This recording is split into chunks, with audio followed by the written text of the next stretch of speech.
नमस्कार। मैं Shashi Prabha Saraswat, associate professor Hindi, राजकीय कन्या महाविद्यालय सीकर। प्यारे बच्चों एवं प्रिय श्रोताओं, आपका हार्दिक स्वागत है। आज हम प्रसिद्ध निबंधकार पंडित बालकृष्ण भट्ट को पढ़ेंगे। इनका निबंध साहित्य जनसमूह के हृदय का विकास है, इसके बारे में चर्चा करेंगे। पंडित बालकृष्ण भट्ट भारतेंदु युग के प्रतिनिधि निबंधकार हैं। इन्होंने विविध विषयों पर अनेक निबंध लिखे। भट्ट जी ने जहाँ एक और अत्यंत साधारण और विचित्र विषयों पर निबंध लिखे, वहीं दूसरी ओर समसामयिक विषयों पर भी गंभीर तथा शिक्षाप्रद निबंधों का प्रणयन किया। डॉक्टर ओंकारनाथ शर्मा भट्ट जी की प्रशंसा करते हुए कहते हैं कि वे भारतेंदु युग के प्रतिभाशाली लेखक, संस्कृत के प्रकांड विद्वान तथा अपने समय के सर्वश्रेष्ठ निबंधकार हैं। भट्ट जी ने साहित्यिक, नैतिक, मनोवैज्ञानिक, राजनीतिक, सामाजिक आदि अनेक विषयों पर अत्यंत रोचक एवं सुंदर निबंधों की रचना की है। भट्ट जी के निबंधों में पाठकों के मन को आकृष्ट करने की अद्भुत क्षमता थी। भट्ट जी के निबंधों में अनोखी सरसता एवं सजीवता का समावेश होता है।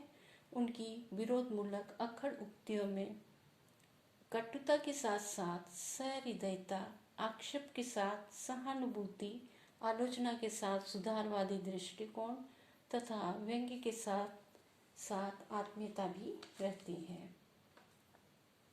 बालकृष्ण भट्ट भारतेंदु युग के श्रेष्ठ निबंधकार एवं प्रगतिशील गद्य लेखक के रूप में प्रमुख स्थान रखते हैं। इन्होंने सामाजिक, साहित्यिक, राजनीतिक तथा नैतिक विषयों से संबंधित अनेक प्रकार के निबंध लिखे।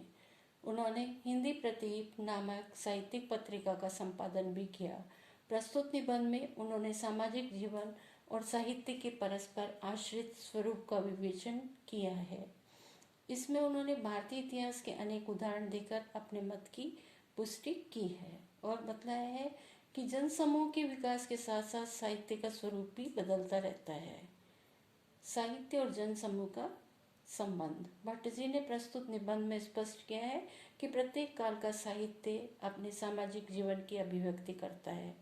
जैसा कि आप सभी जानते हैं, साहित्य समाज का दर्पण होता है। इसी कारण साहित्य में उस काल की रीति, नीतियाँ और आचार व्यवहार आदि परंपराएं चित्रित दिखाई देती है। इस संबंध में भट्ट जी ने भारतीय साहित्य और सामाजिक जीवन के विकास क्रम के अनेक उदाहरण दिए हैं, जिनका निम्नलिखित शीर्षकों में वर्णन किया जा सकता है। साहित्य में सामाजिक जीवन की अभिव्यक्ति। भट्ट जी ने इस सिद्धांत का प्रमुखता प्रतिपादन किया है कि प्रत्येक देश का साहित्य उस देश के मनुष्य के हृदय का आदर्श रूप होता है। जिस समय जो जाति या मानव जाति जिस विचारधारा या भावों से व्याप्त रहता है, वे सब भाव उसके साहित्य में समाविष्ट रहते हैं। उदाहरण के लिए, जब सामाजिक जीवन में शोक, क्रोध या किसी प्रकार की चिंता आ जाती है तो उस समाज के लोगों के मुख अत्यंत उदासीन दिखाई देने लगते हैं। वे निराशा के भाव में डूब जाते हैं। उनकी वाणी अत्यंत करुण और दीनहीन सुनाई देने लगती है। परंतु जब उस समाज में सुख का वातावरण या खुशहाल जीवन रहता है तो सभी के चेहरे अत्यंत प्रसन्न दिखाई देने लगते हैं। ये सब बातें साहित्य में उसी रूप में अभिव्यक्त होती है। इस प्रकार से मानव समाज की सामाजिक, धार्मिक, राजनीतिक, आर्थिक व सांस्कृतिक स्थितियों का स्पष्ट प्रभाव तात्कालिक साहित्य में देखा जा सकता है। उपनिषद साहित्य में सामाजिक जीवन की अभिव्यक्ति। भट्ट जी ने आर्य सभ्यता के विकास के साथ साथ वैदिक साहित्य के विकास का क्रम भी दर्शाया है। उनके अनुसार उपनिषद काल में आते आते आर्यों के सामाजिक जीवन में व्याप्त विकास हो गया था। वेदों में ईश्वरीय सत्ता के जो प्रारंभिक सूत्र विद्यमान थे, इस काल में उनको तत्व चिंतन की दृष्टि से स्पष्ट किया जाने लगा। दूसरी ओर स्मृतिकारों ने सामाजिक, राजनीतिक और धर्म संबंधी विषयों का सूत्रपात भी किया। महाकाव्यों में सामाजिक जीवन। वेद और उपनिषद साहित्य के बाद हमारे सामाजिक जीवन में रामायण, महाभारत का अत्यधिक महत्व माना जाता है। भट्ट जी ने इन दोनों के उदाहरण देकर यह स्पष्ट किया कि उस समय तक भारतीय सामाजिक जीवन का पर्याप्त विकास हो गया था। भट्ट जी की मान्यता थी कि रामायण के समय भारतीय सभ्यता अपने परिपूर्ण यौवन में थी, परंतु महाभारत के समय भारतीय सभ्यता एकदम क्षतिग्रस्त होकर वार्धक्य भाव को प्राप्त हो गई थी। रामायण के अनुशीलन से ये स्पष्ट होता है कि उस समय भाई भाई में अत्यधिक प्रेम था, जनता में कपट आचरण दुराचरण की भावना नहीं थी, सामाजिक जीवन मर्यादा में बंधा हुआ था। इन्हीं बातों का उल्लेख रामायण में श्री राम और भरत के चित्रण में किया गया है। इन सब बातों से स्पष्ट है कि रामायण काल में श्री राम के माध्यम से जिन आदर्शों और मर्यादाओं को स्पष्ट किया गया था, महाभारत काल में आते आते वे सब विलुप्त हो गई। रामायण काल तक सामाजिक जीवन में सभी आदर्श मान्य थे और चरित्र विकास अत्यंत उदार था, परंतु महाभारत काल में सामाजिक जीवन में स्वार्थ छल कपट अहंकार व्याप्त हो गया था। जो बातें रामायण में अवगुण बताई गई हैं, वे सब बातें महाभारत के समय गुण हो गई थी। पुराण और साहित्य में सामाजिकता। भारतीय समाज में यद्यपि बौद्धों के उदय के बाद संस्कृत बोलचाल की भाषा नहीं थी, फिर भी साहित्य में उसके बहुविध प्रयोग होते रहे। महाकवि कालिदास, भारवी, माघ आदि कवियों ने संस्कृत में अनेक उच्च कोटि के ग्रंथों की रचना की, सामाजिक जीवन की सुरुचि को सशक्त अभिव्यक्ति दी।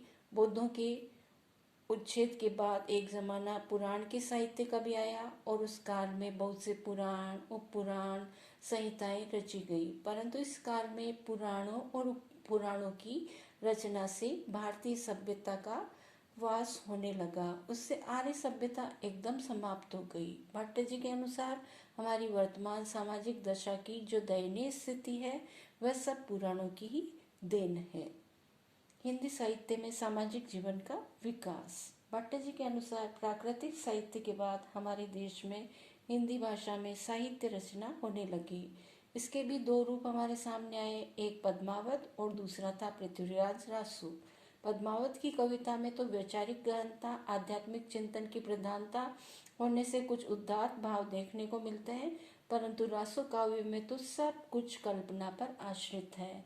मनगढ़ंत कथाएं कल्पित पात्र आदि की अभिव्यक्ति होने लगी। रासु ग्रंथों में उल्लेखित घटनाएं प्राय इतिहास से मेल नहीं खाती। कई राजाओं के परस्पर ऐसे युद्धों का वर्णन किया गया है जो समकालीन थे ही नहीं। रासु ग्रंथ की ऐतिहासिकता प्राय संदिग्ध है। उस समय अधिकतर राजा केवल मात्र अपनी प्रशंसा बड़ाई सुनने के लिए लालायित रहते थे। उनके दरबारी कवि नकली युद्धों का वर्णन करके उनका स्तुति गान यशोगान गाते रहते थे। इस तरह उस समय सामाजिक जीवन में कोरा दिखावा था।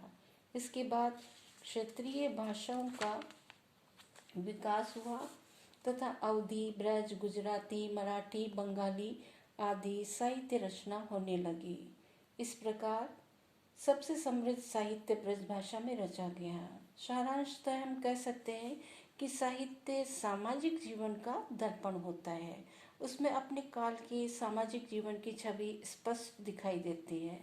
इससे सिद्ध होता है कि समाज में जिस समय जैसी परंपराएं रीतियां नीतियां आचार व्यवहार प्रचलित होंगे, उनकी अभिव्यक्ति उस काल के साहित्य में स्वतः ही आ जाती है। साथ ही सामाजिक जीवन को उस काल का साहित्य भी पूर्णतः प्रभावित करता है। इस तरह साहित्य समाज के सामूहिक जीवन को सहज रूप में अभिव्यक्त करता है। बहुत बहुत धन्यवाद।